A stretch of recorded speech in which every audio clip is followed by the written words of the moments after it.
and he said, I only had 8 double shots, which is like a weird way of saying I had 16 drinks of alcohol. Right. You know what I'm saying? Yeah. Like that is a wild thing to say. I think that's like a big thing is they try to rationalize. They rationalize where they try to downplay it. Right. And it's like all things drinking and driving. Louie Pratt, New York State's engagement specialist for SAD, joins the podcast to discuss the science behind people rationalizing with their drinking and driving habits. So, let's do it. Too many days in the darkness without a glimpse of the light. Running tired and broken and scared, but I swear I'll never give up the fight. I see you broken and beat, head pulled down over your eyes. Every part of you wants to surrender, but darling, you were meant to survive. With every So when you're working with SAD, mobility safety, obviously alcohol and distracted driving has to be involved with that type of conversation as well. How much of a concern is that with students today, and what are the type of tactics you guys help to implement? Yeah, so it still is a really big concern. I think especially with now vaping, adding that into the mix, social media is developing. Teens are seeing more of an increase of wanting to text and drive. They want to drink and drive. The distraction. Distraction, right. They want to film themselves doing this stupid stuff right, too. Yeah. I mean, you've seen like the Kiki dance on TikTok a couple years ago, where they would yeah. stop the car and it would be moving and they would just get out and dance. Yeah. And that is like a big distraction. And sometimes I think teens don't realize how big of an issue it is because they haven't been harmed by it. But that's just luck. You don't, I mean, not even call yourself lucky. You know, you just didn't get caught. But it's harmful. When you look at your phone while you're driving, typically it's like 5 football fields, I believe is the statistic. And that's a lot of space you are going by without looking at the road. Yeah. And it's really quick to get hurt. And I think one of the things that SAD does that's so important is peer-to-peer outreach. You know, kids in school, they listen to teachers talk for how many years? By the time they're like a junior, they don't want to hear a teacher preaching them about something else. But when they hear their peers talking about it, that's what really gets them. You know, I've gone up to my friends and I'm like, hey, you pulled into the parking lot on your phone. I watched you. You shouldn't be doing that. And then they're like, why? And I explain to them how harmful it is. And then they sit back and be like, okay, well, I never really thought of it like that. And I think that is another issue is sometimes it just needs to be put into perspective for people about how harmful it is. Underage drinking is so incredibly harmful. And then you add that on to being impaired while driving. That just, it's double homicide. You could really get harmed in a car while doing that. And I think, teens, their brains are still developing. They might not necessarily think this decision I'm making is going to be incredibly harmful. And I think sometimes one of the bigger issues, like I mentioned, was they just haven't been harmed in it. But if you take a look at the statistics and numbers, people are getting harmed and it's getting worse. And that's why an organization like SAD is so important, because they're tackling that and they're taking the peer-to-peer outreach, the students talking to other students. And that is what really works. I've talked to kids in my school and I've taken some friends and I've been like, don't vape. It's not gonna make you cool. There's so many other activities you can do. And then if you're driving while doing all that, that just makes it worse. Yeah, and so the rationale too of like rationalizing why it's okay. Right. That they're doing it too, because I saw one guy during COVID, this was actually hit the news, which is why I saw it. He was on a Zoom call for a traffic violation with the judge, and he was on that Zoom call while driving. Right. Which is like, there's so many wrongs there, and the arrogance too. But you also find the like you said, somebody saying, oh, it's not that bad, or whatever their rationale is, and people, oh yeah, I'm a good drunk driver, or I'm a good whatever it is. You're not good at it, you just caught yourself lucky. And it reminds me of like the Mel Gibson DUI in 2006. You know Mel Gibson is the guy from Patriot. He famous DUI because he made it famous because he got out of the car super bombed. I mean, wasted. I don't know what his what he ended up blowing, but well over .08.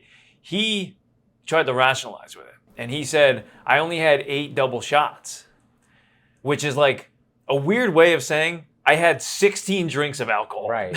You know what I'm saying? Yeah. Like that is a wild thing to say. I think that's like a big thing is they try to rationalize. They rationalize where they try to it's downplay it. Right. And it's like, dude, it's like 8 double shots. Like, you know how much that alcohol that is? That is like a lot of actual bottles.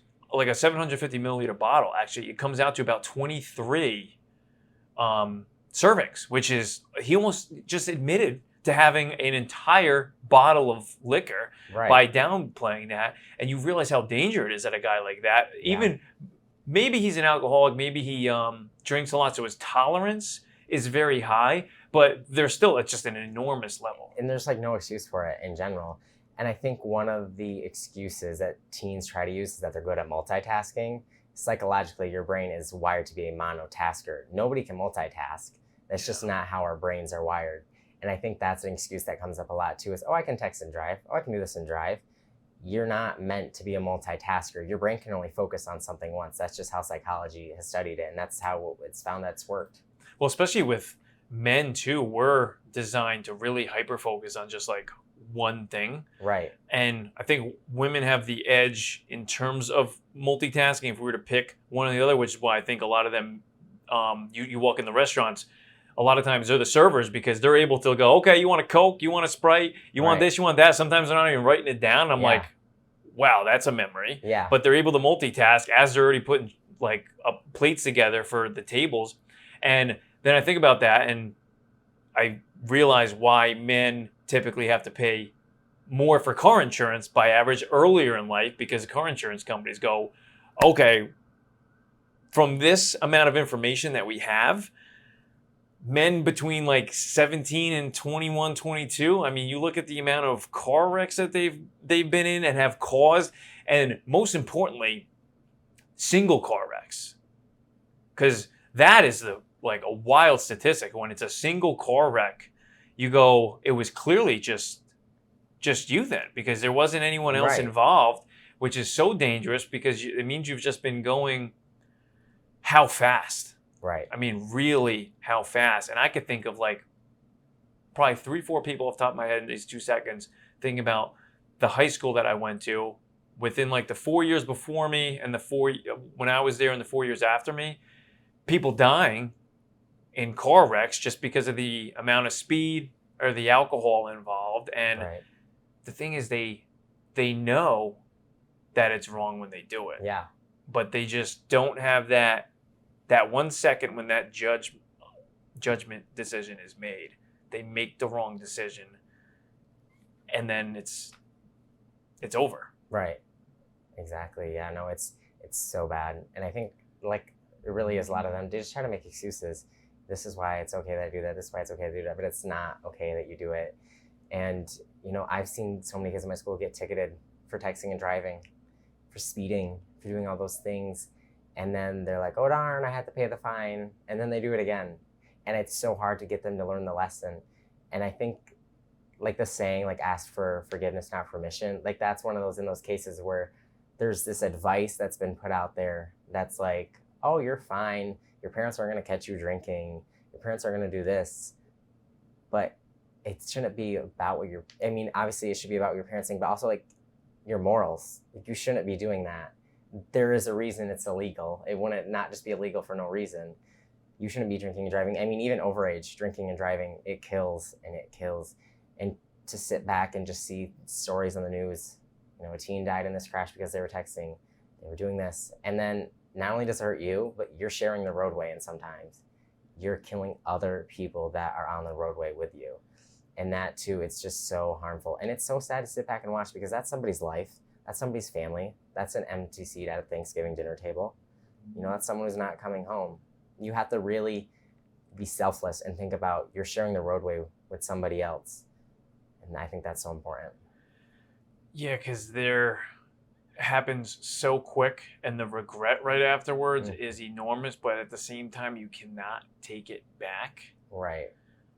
And I feel like the younger someone is too, the more susceptible they are, because it's just the emotion really drives the factor. Because a lot of times, sometimes they're not even drunk or drinking. It's just that pedal to the metal, driving 80, 90 on a dark road One story, guy had a fight with his girlfriend.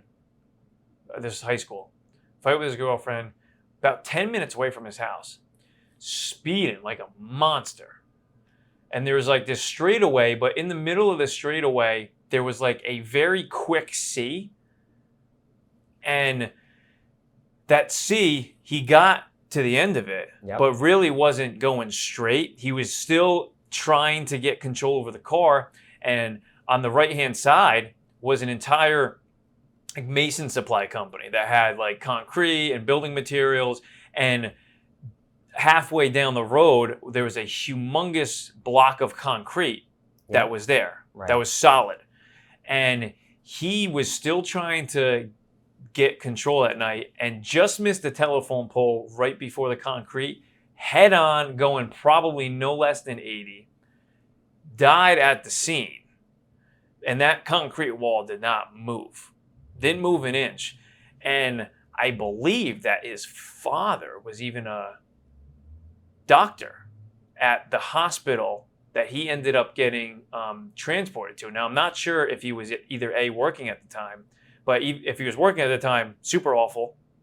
But if he wasn't working at the time, it was off, then he's getting calls from his coworkers saying, this happened. Right. You know, your son's here, which is just insane to think about that he lives 10 minutes, and it was probably right in the middle, I would say, where the car wreck happened, where he was probably 5 minutes from home, where this road he drove probably every day. Yep. So you know the roads, not drunk, but just, you know, you turn up that emotional notch a little bit, and then you think of, well, why is he driving that fast? Well, you know, he might be trying to like get some aggression out or express himself. A lot of times you'll hear the people, the guys like revving their engines and stuff like that. You know, there's a reason why I think they're trying to, why they're doing that. But there's a lot of those underlying issues. And what do you see from your perspective with the people you work with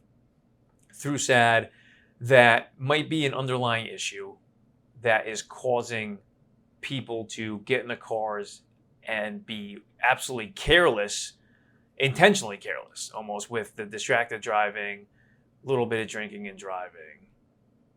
Yeah, it's mental health. That is one of the most underlying causes. SAD has done a lot of work in the last couple of years with connecting mental health to driving, and there is a connector. I had a teacher once tell me how he had witnessed this lady in a car. She had like passed out at the wheel, and she was like ping-ponging off of this guardrails. So then they stopped, they got help. He got back in his car, and he had been so emotionally like unwell from it. He was 3 exits off from where he needed to turn because he had just been thinking about that. And that's just because that's what your brain's thinking about. So a lot of the time, teens don't love getting up early in the morning. So they're on their way to school, they're tired, their mental health, they're not fully awakened. It's gonna cause them to drive drowsy. At the end of the school day, so much has just happened in the last 7 hours. You're probably thinking about what's going on tonight. Are you gonna go to your friend's house? You're gonna do this, you're gonna do that. Did you get in an argument with somebody at lunch that day? So your brain is automatically going to think about that. It's going to take a minute to debrief. And then you get in the car and you're so emotionally affected by what has happened to you that day that you're not paying attention to the road. And one of the things that SAD tries to preach is to do like a mental health check before you get in the car. Every day when I was done at school, I would sit in my car. I would check my phone because I know I'm not going to be able to while I drive. So I quickly check my phone. I take a minute to just breathe and kind of think about what has happened during the day, and then remind myself, okay, it's time to focus on the road. And I think that's something that teens, students, and realistically, a lot of people, regardless of their age, don't think about. We've seen a lot of rise in mental health awareness, especially since the pandemic, and it is a really important issue. So, you know, you don't think that your mental health really might affect the way you drive, but it does. And, you know, mental health affects how you drink, how you use substances, and that's going to affect how you drive. I know as a teen. That's for sure, yeah. I mean, even as a teen in the car, sometimes, you know, I'm always like, I wonder if so-and-so texted me back. I wonder if so-and-so is, you know, liking my Instagram post. But I'm not going to pull out my phone and check. And that's something I'm grateful that I know how not to do.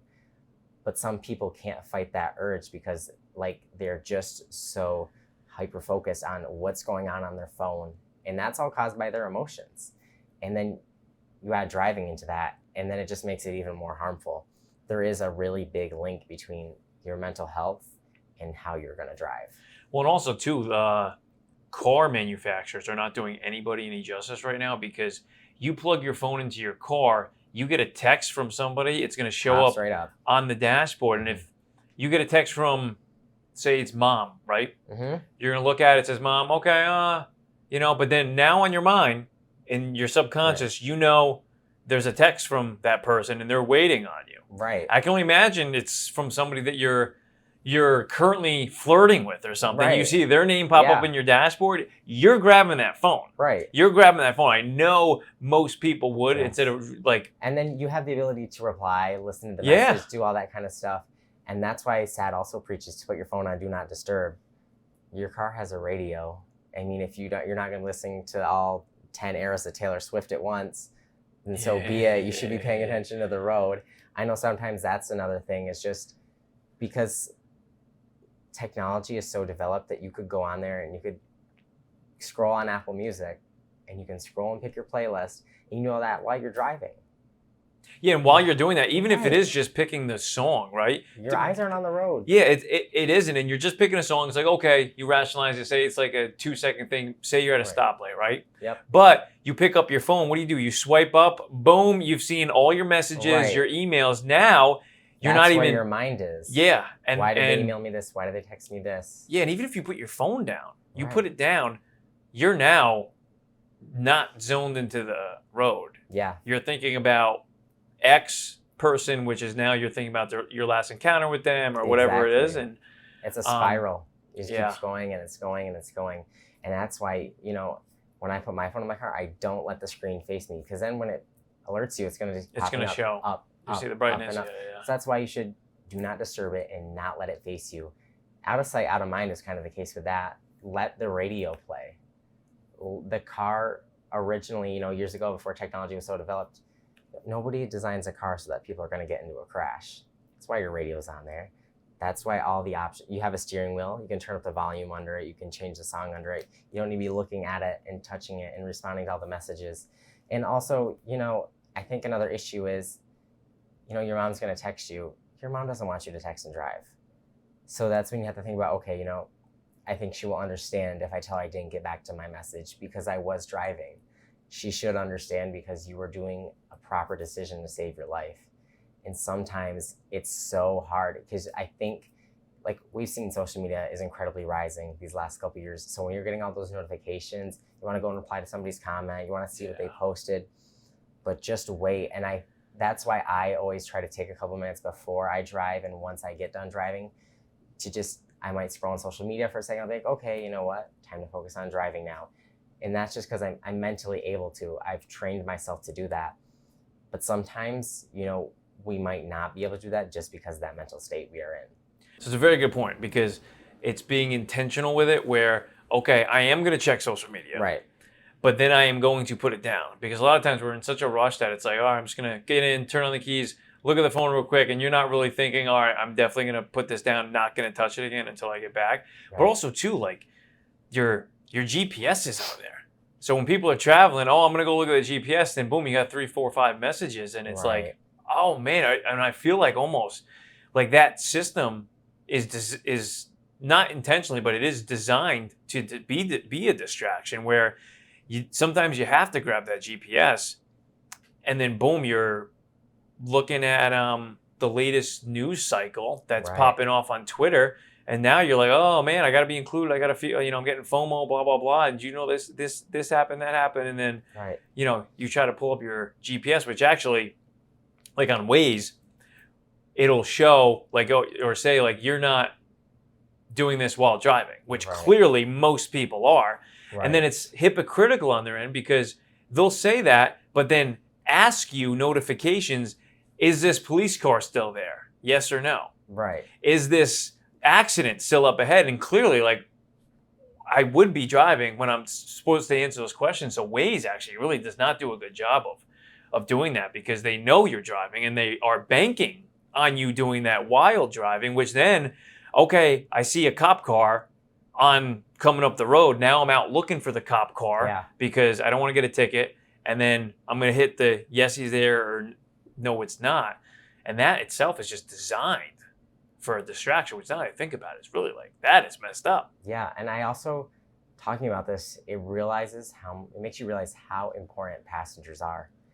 You have a passenger, I typically dedicate who's ever in my front seat, that passenger seat. You're my DJ, you're my secretary. Yeah. You can change the music. I can verbally tell you what song I might want to play. You can respond to my messages. You can do all this. And that is also something that I think a lot of people forget to realize is let your passenger have that role of doing that for you. Make them have that role. Make them have that role. Yeah. Exactly. It's so important because, two, sometimes I think we forget the power of the passenger. If you say you have 4 people in your car, 1 in your passenger seat, 3 in the back, someone can be the DJ, someone can be the secretary, and I like to designate that. You know, it's also fun to do in general, but then it keeps your mind off of it and it gives you your job. You're the driver. You know, you're not supposed to be the DJ too. You're not supposed to be responding to your messages. Yeah. Let somebody else do that for you. And then you are getting your messages responded to. And also remind them, I am driving, so I don't need you to be like, hey, you're getting a notification, you're getting a notification, you're getting a notification. You know, sometimes talk about only alert me if it's a really important message. You know, maybe your mom is texting you, what time are you coming home? And you say to the passenger, hey, you can tell her I'm on my way home now. Yeah. It doesn't need to be anything lengthy. Realistically, I only ever have my passengers respond if it is my parents, if it's an emergency, or if I need the music changed, just because it's easy. And then, like I said, you're still trying to focus on the road. You know, you don't want to think, oh my gosh, so-and-so just posted on Instagram. You're like, what am I going to comment? That's not something you need to do. You just really, you need to have a strong mentality. I think that's one of the hardest parts for teens. Teens have to cope with so many different things. And then you add driving on top of all of it. It's this thing that every teen thinks driving is a freedom. And while it is a freedom, you have to properly use that freedom. You have to know how to manage it, how to do it well, and how to do it safely. Yeah, I'm sure you've seen some reckless decisions. I mean, down in Miami, the stuff I see people doing on scooters on micromobility is crazy. Insane. Where they are on the road, and they're leaving by like the gas, like I don't want to call them motorcycles because they're not motorcycles; they're more sit down casual like scooters. A moped? Yeah, like a moped. And they're texting and riding that, which has a throttle on it. Yeah. So one of your hands is already used on the throttle. Exactly. And you're texting or doing the GPS because people do DoorDash and all that, which is a whole nother like element of it, of distraction. But then I also look too, and they're wearing shorts and a t-shirt, no helmet. I've seen somebody wear no shoes before, and it's like if you go down on that blacktop, you're going to have such a serious injury that you will never, I don't care what kind of doctor you have, they cannot take that skin off the blacktop and put it back on your body the same way. Because that's what happens. I mean, you go anything over 10, 15 miles an hour, when you hit, that same part of you is going to skid at least for a little bit. And if maybe you're smart, you'll like roll and roll and roll. So it hits different parts of you and not just one. But you got people driving like they're in a video game. Yeah. Doing that with no helmet either, which police officers will, especially the ones that specialize in motorcycle driving, they'll say that most people end up dying in the motorcycle crashes, like around those intersections where they're 10, 15 miles an hour because they weren't wearing a helmet. They just go down and they hit at that, and you think it's slow, but you hit your head that, you bleed out pretty quick, or you're just a vegetable at that point. And micromobility, it's crazy. And that's one of the rising issues right now. I mean, you go out, you can rent an electric scooter, and you know, sometimes you ride it on the sidewalk, you're pressing your throttle, you're on your phone, you're gonna hit a pedestrian. You're going how many miles an hour? They can't just immediately dodge you. Yeah. They might also be texting and walking. Micromobility is crazy right now. Electric scooters, electric bikes are becoming so much more popular. And where are they becoming popular? In cities where there are more people. Yeah. And that's a big issue. Especially here, there's just a big talk here because there was an article that came out in the New York Post this morning saying that I think it was 8 people have just been killed in separate accidents in the recent either weeks or months, just off of scooters, which I think in New York, I do believe you do have to ride those with a helmet, but I don't know if they're pulling well, it's not technically a motorcycle, it's a moped. And mopeds, you don't have to wear a helmet on. I'm not sure how it is because that seemed like a very high number of deaths if those people have helmets on. Yeah. Because if they have helmets on, then those are some horrific collisions because most of the time you'll get hurt. But if you wear a helmet on, and you're driving a scooter or a moped, you're usually not going to die unless somebody is flying. Right. Which speed is obviously an issue when you combine. If you combine all of those, drinking, high speed, and distracted, which I guess just go all just hand in hand together. All the issues while driving truly do go hand in hand, and add the mental health on top of it. The distractions, the intoxication. You could literally be mentally unwell, intoxicated, on your phone, not wearing protective gear, and riding an electric scooter. Those are 5 ways. I mean, riding an electric scooter, obviously, in its own way, if you do it safely, it's safe, but it can cause harm. So you're adding, 4 ways? You are making a bad decision while you're on that scooter or that bicycle. So bad, so harmful. And, sometimes people think, I'm going to live for the thrill of it.